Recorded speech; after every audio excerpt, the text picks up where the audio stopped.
მეორედ მოსვლის უნდა გეშინოდეს თუ არა.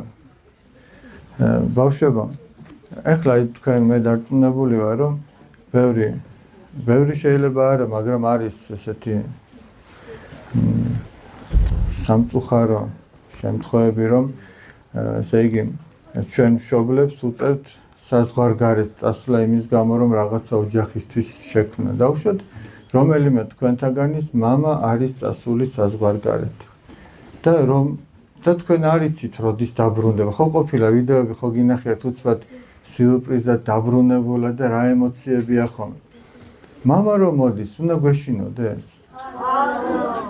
არ უნდა გიხაროდეს? ვის შეიძლება ეშინოდეს? ვის შეიძლება რომ ეშინოდეს? აი მაგალითად მოდი მამა დილით წავიდა სამსახურში. რა ქვია მეგობარო?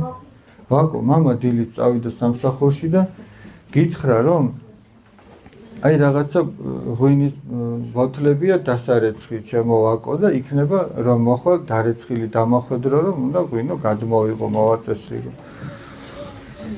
შენ თუ მთელი დღე კომპიუტერთან თამაში გაატარებ და მამა რომ დაუშვათ კარის კაკუნის ხმა გაისმა და შენ გაგახსენდა რომ ბოთლებია დასარეცხილი. ცოტა არ შეცმუნდები, აი მე მამამ რომ მითხრა და ვერ გავაკეთე. ხო ცოტა აღელდები.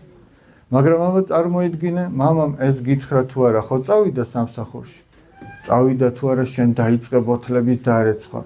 დააწკრიალე.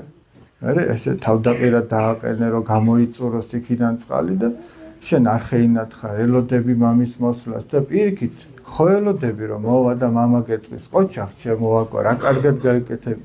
და მაგ დროსაც გეშინია მამის კაკუნისა? ხო და ესე იგი, რატომ უნდა გვეშინოდეს ქრისტეს მოსვლისა? თუ ჩვენ ვეცდებით, რომ ქრისტეს ერთგულებით ვიცხოვროთ. მაგრამ თუ ადამიანი ცოდებშია ჩაფლული და არ ნანობს და უფრო მეტსაც ვიტყვი, განამარტო არ ნანობს, არამედ ქრისტეს საწინააღმდეგო საქმეებს აკეთებს, აი იმას კი მართლა უნდა ეშინოდეს. იმიტომ რომ იმისთვის კარგი არაფერი არ იქნება. ისე რომ ჩვენზეა დამოკიდებული გვეშინოდეს თუ არ გვეშინოდეს. ქრისტეს მოსვლა თავად არ არის საშინელება. მამის დაბრუნება ოჯახში არ არის საშინელება, პირიქით სიხარულია. მაგრამ ეშინია იმას, ვინც არასწორად ხდება. ამაზე